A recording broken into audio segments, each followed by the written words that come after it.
Curious. Desperate. Bewildered. A bit tearful. Wisdom. Questioning look. Angry. Proud. Desperate. Troubled. Focused. Trauma. Smiling. Optimistic person. Curious. Hopeful. Pensive. Suspicious. Curious. Adventurous. Explorer. Colonial master. Looking really like into the future from the past.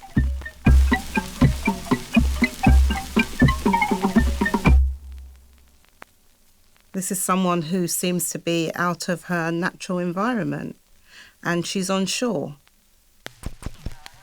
What's all this for? All this picture taking and gathering of information. It's like two worlds colliding. He's an Eze. You can just see the royalty in him. So he seems to also kind of be in a kind of interrogational space. Like he also is asking a question of the other person.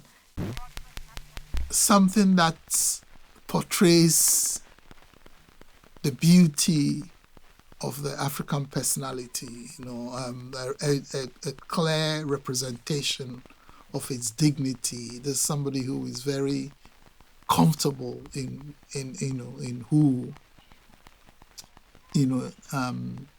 he represents.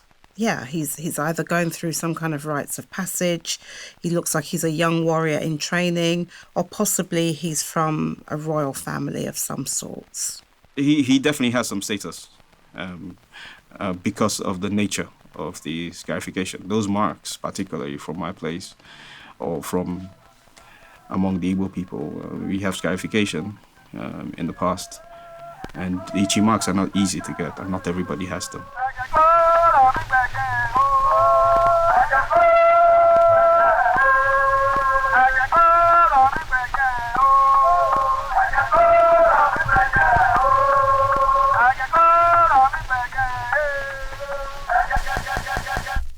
I just see, it just looks like a statue. It looks like an object that could be in a museum. Someone who serves someone that maybe has some authority or has some influence, or is a priest or maybe a local chief. She looks as though she's somebody important. Wow. Even though I see a kind of a smile, I kind of want to cry when I see this photo. I'm thinking that she looks like, I don't know what a mother looks like, but she looks very motherly. Looks like she's got a lot of responsibilities. Okay, her face in of itself doesn't look sad, but her eyes look very sad.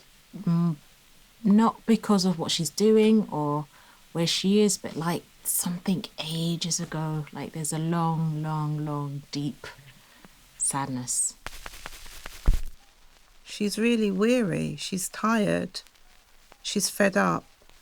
She's resisting in some way, because I believe that she knows there are certain expectations of her in terms of being photographed. And I believe that in her own way, she's not playing ball. She's not complying. And if this is one of the ways that she can resist, she's showing some degree of defiance even in her weariness. What she feels seems very natural, even though the position of the curtain and everything seems very, very staged. But it's almost like she's succumbed to the staging of whatever it is she's supposed to perform in this moment. I think she's just like, just get on with it. I can't be bothered. Or it's it's not going to help me in any way, so just do what you want to do. It feels homely. There's something about this picture that makes me feel very familiar. Yeah, This could be one of my ancestors. Maybe it is. I don't know. To me, it's sort of this sort of whiteness around her, so it looks like she's in the clouds, but it looks like a very celestial, heavenly image, which makes me think that she's some kind of spiritual woman, healer, some kind of what I call a seer, a clairvoyant woman, but a wise woman who perhaps people consult on a lot of things. That's one of the more powerful images that compels you to think about, the elders of those times, seeing what was unfolding, before them, knowing what they were bringing from the past, but also very, very concerned and obviously worried about what the future would hold, from those particular times. It feels like a very quick captured moment rather than, it doesn't have any energy for me. It doesn't feel alive. The image is quite striking because of her hairstyle, which is quite interesting. It's very well done. I could do that hairstyle today. The aesthetics of the fashion of those times, the hairstyle is amazing. A lot of this has been lost now.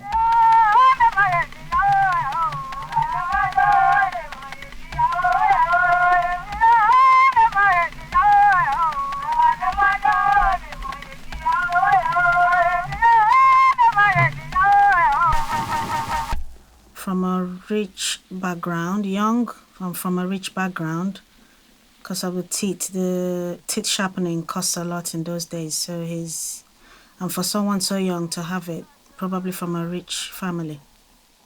Just stunning, yeah. I'm just kind of blown away, really. It makes me smile.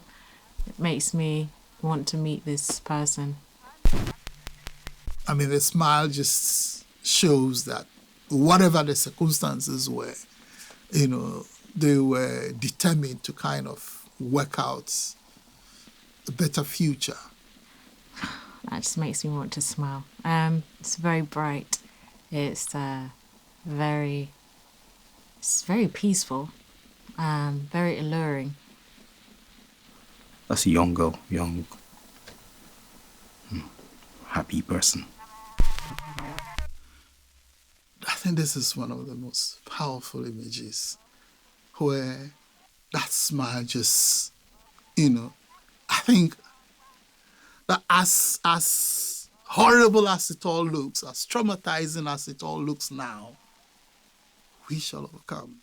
And this is the new generation, of those times, who are, again, experiencing what is going on. But I think there is a certain powerful conviction here in that smile that we shall overcome, we shall overstand, we shall overcome, and to get this from a young person of those times should be telling young people, particularly of today, very, very powerful things.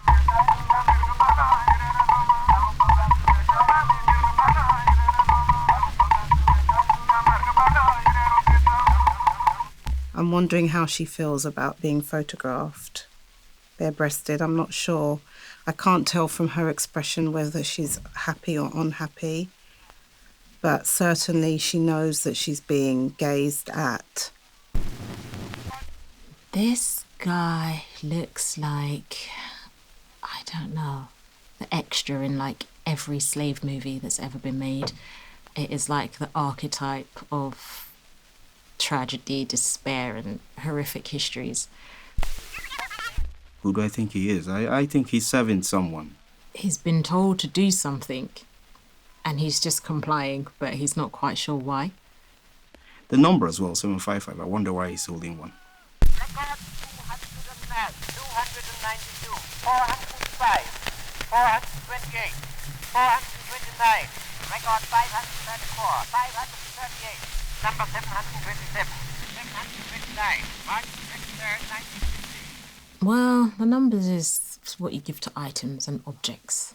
It does seem odd to put a number above the top of a person.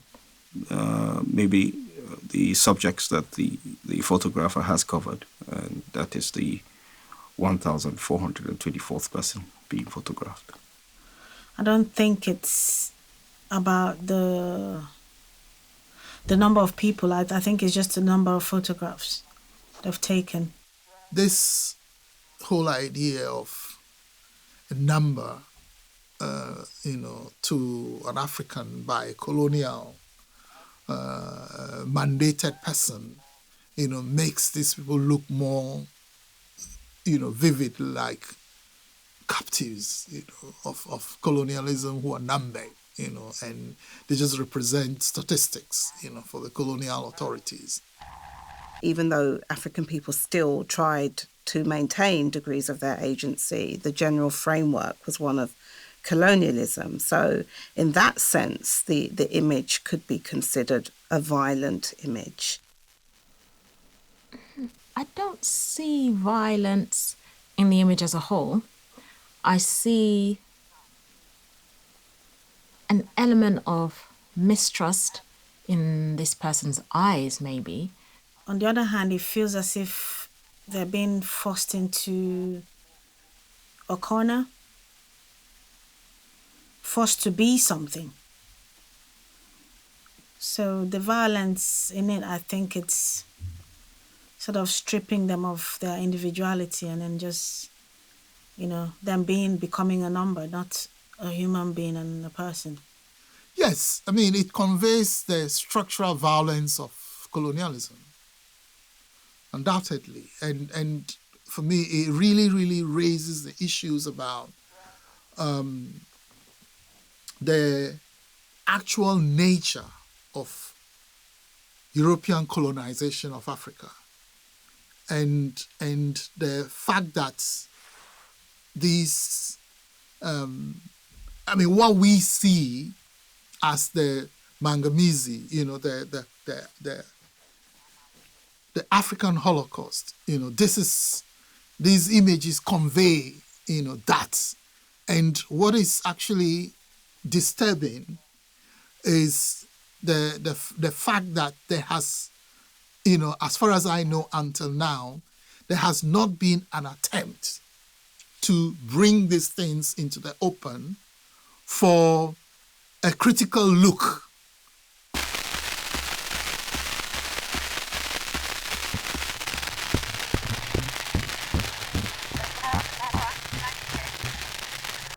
There's someone that seems quite kind. Ironically, I wouldn't have thought I would have felt that way, but there's a kindness. Everything about him just looks very colonial and stiff upper lip kind of character. Clearly, to me, it is somebody who took his job seriously, who seemed to be conscious of the future importance of what he was doing.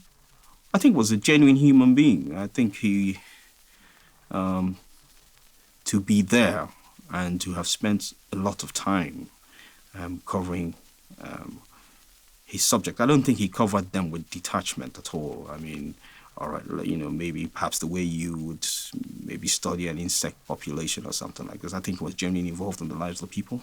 I actually see a bit of myself in him, because trying to do what hasn't been done, trying to collect, because I'm a hoarder, so the volume of work he's done shows that he's a hoarder as well.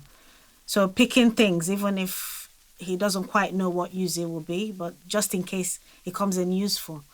I am struck by the fact that he has a questioning view of whatever he was doing. And that brings those questions to us. Any recording, any documentation of our people, African people, from my perspective as an African woman, is important, because much of our history has been subjugated, it has been maligned, it has been buried, it has been distorted. So even though one could perhaps say that the general context within which these pictures were taken was one of violence, absolutely, I still think the fact that we have these images, the fact that we know these people existed, that they would have had their own histories, their own journeys. They leave behind traces. They leave behind memories. They leave behind, if you like, clues into whole worlds and whole communities, whole civilizations and whole histories and contributions to knowledge that I think that we can learn from. They have the ability to disrupt, which is good, I think. They do have the ability to create dialogue and narrative and conversation.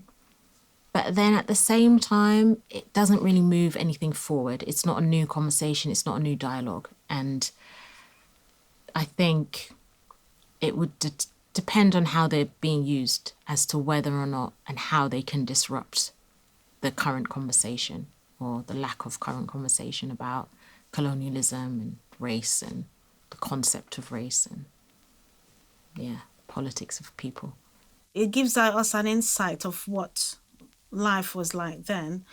And I believe the point where my people are at the moment, they need to go back before they can go forward. If one is able to study in depth and find out a bit more about photographs, find out a bit more about what was written, find out a bit more about the recordings, the recordings are very important as well, because you hear the people speaking the language.